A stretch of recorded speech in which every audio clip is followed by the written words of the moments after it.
It's Bengals, it's Bears as the Bengals try to save their season. And no, I'm not being dramatic.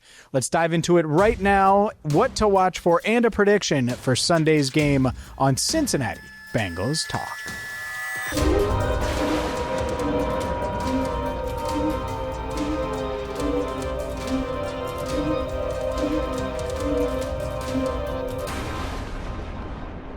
Hi again, everyone, and welcome into CBT. I'm James Rapien here at Paycor Stadium. Yesterday, we talked about the trade deadline. We talked about Joe Flacco. We've talked about a bunch of stuff.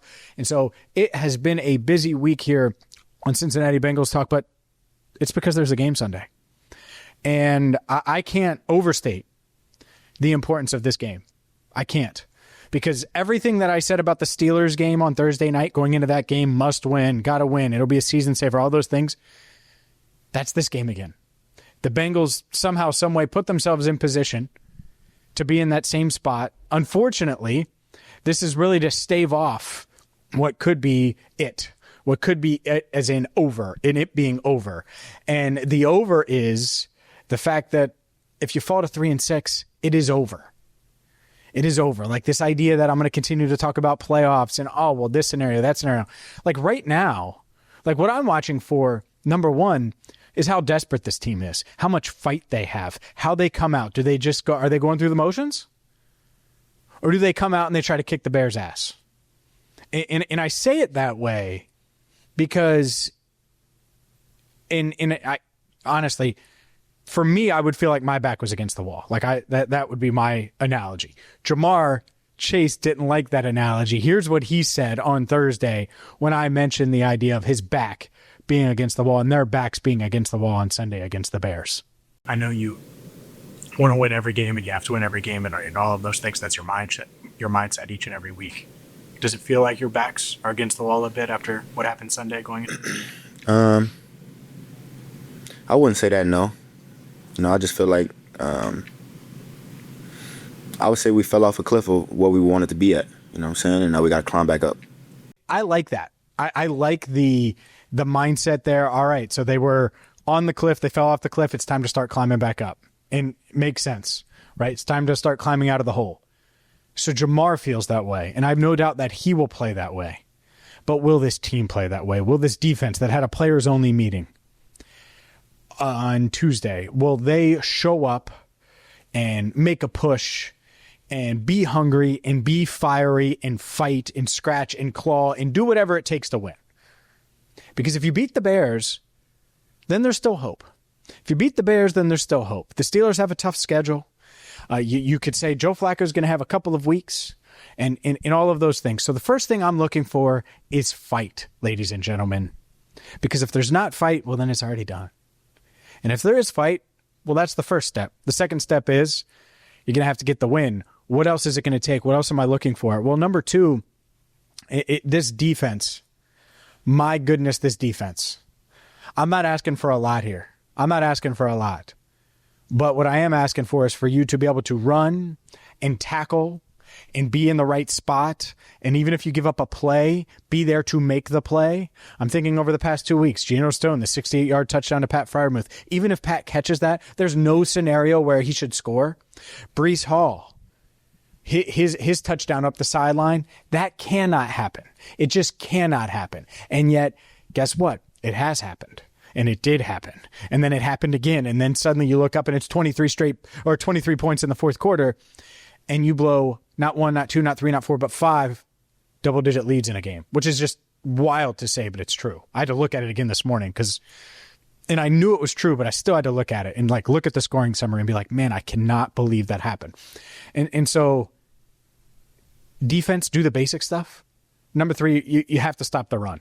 The past 2 weeks, the star running back for the other team averaged 7+ yards per carry. It just can't happen.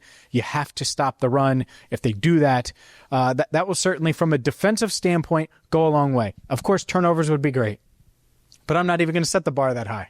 I'm not even going to do that. Of course, pressure would be great. 5 sacks would be great. The Bengals defensive line hasn't had a sack since week 5 against Detroit. Think about that. Joe Flacco was a Brown then. He was a member of the Cleveland Browns the last time the Bengals defensive line had a sack. That's wild, and yet it's true.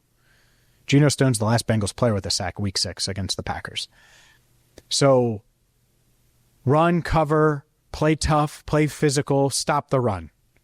I'm starting at a very baseline there for the defense. We'll get to the offense as well. Obviously, some on Joe Flacco, plus my prediction for Sunday's game, Bengals-Bears, coming up next. Today's show is brought to you by Win-Win Athletics, the best flag football gear on the planet. You got to check them out at winwinathletics.com. Use code CBT10. And whether it's the Turkey Bowl with Thanksgiving coming up or the fact that you just want to be able to play flag football anywhere, their flag football kit, what allows you to play 5-on-5 flag football anywhere you go, winwinathletics.com, code CBT10. This video is also brought to you by American Home Tech. They've served over 8,000 residents here in the Queen City. And whether you're looking for a roof, whether you're looking for a remodel, it doesn't matter. American Home Tech has you covered. I literally, driving to the stadium today, guess what I saw? An American Home Tech truck servicing. You check them out today at AmericanHomeTech.com. All right, let's get to this offense. And first things first, run game is going to be huge. Joe Flacco, I expect him to suit up. That's one of those things where you've heard my commentary throughout the week. Hopefully you have or watched it. If you haven't, spoiler, I think 16 is going to suit up. By the time you see this, who knows, maybe there's a report that he's going to play. Maybe it goes the other way. But regardless of who's at quarterback, got to run the ball. And they've been able to run the ball over the past couple of weeks. Explosive runs for Chase Brown. Explosive run last week for Samaje Perine. Chase Brown has 3 explosive runs that I could think of, 20-plus yard runs. And they've just been getting that thing moving downfield on the ground. And that takes pressure off of Joe Flacco or whoever's at quarterback. And it is just crucial. One, it keeps your defense on the sideline. And it keeps them fresh. 2, if you can create explosive plays without giving the ball to Jamar, without giving the ball to T, that puts the defense in a really tough spot. It just does. It puts it in a really tough spot. And the other thing it does is it gives the offensive line confidence. It takes pressure off of the offensive line, which means on the money downs, the got to have it downs. When you need a big play, when you're calling the double move to T. Higgins, well, the offensive line is going to be able to hold up, and then Joe Flacco is going to be able to hit T in stride for a 44-yard touchdown. We saw that last week, right? So that is a huge, huge factor is this Bengals run game. And then, of course, it's just, can Joe Flacco or Jake Browning, I think it's going to be Flacco, like I said, take care of the ball and get the ball to the weapons. Like, regardless of who's playing quarterback, if you take care of the ball and you get the ball to the weapons, this offense should be pretty darn good. It should be pretty darn good. And so that is it. It's very simple for this Bengals offense. It doesn't mean it's easy, but it's simple. Run game, protect. And the reason why protect isn't first is because I don't think you're going to ask Joe Flacco. You'd prefer not to ask Joe Flacco to throw it 50 times on Sunday with the shoulder. So if you get that ground game going, it takes some pressure off. And so we'll see.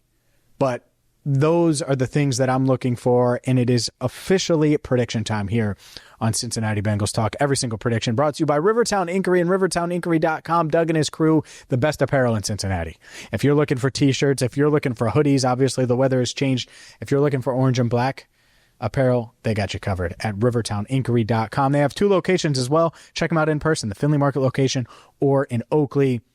And look, this is I said must win for the Steelers game, and this has just as much destructive value, like it can send you down the loser hole very fast. And yet if you win it, it isn't going to boost you up as much as the Steelers game did because it's not a division game. It's not an AFC game. But you got to get the 4-5. You just do. So it's a got to have it game. And if you get it, it leaves the door open for you to make a run. Without it, not only does that door shut, but it gets locked, and then it gets cemented in, and then there's a blizzard that goes on top of that with a bunch of sleet, ice, snow, and you get my point. There's no way you're opening that door. The door is closed. It is shut forever. And maybe I could have stopped it with the analogy with cement, but you know what? I wanted to add to it and add to it and add to it, and then after that, it gets buried with crap. All right, I'll stop. The Bengals need to win this game, and I think they have enough talent and the veteran leadership. And I think that's a big part of it here. I don't really think there was ever a moment this week where Joe Flacco didn't think he was playing in his mind. That goes a long way in the locker room. When you got Joe Flacco doing that, he's been here less than a month. Jamar Chase, I think he has the right mindset. You heard from him a second ago. And so when you tie all that together, I think the Bengals find a way to win. I don't think it's going to be as crazy scoring. I think the defense steps up a bit and plays better. It's hard to play worse. Plays better than they did last week. And the Bengals find a way here. It's going to be weird. It's going to be bumpy. I think the offense is going to have to settle for some field goals that they don't want to settle for. But give me the Bengals, 26-23. They find a way. They find a way to scratch claw. Just when you think they're done, they give you a little bit of hope. I think the Bengals find a way to win, get to 4-5 on the season, and hand the Bears their second straight loss. We're going to have you covered, of course, on Sunday. For more on the Bengals, by the way, check out BengalsTalk.com. We've had a ton there all week long, a ton here. Make sure you check us out and watch all of our videos. Subscribe to our podcast. And until next time, we will talk to you on game day. For Andrew Fox-Miller, I'm James Rapien. Thank you so much for watching. Thank you so much for listening to Cincinnati Bengals Talk.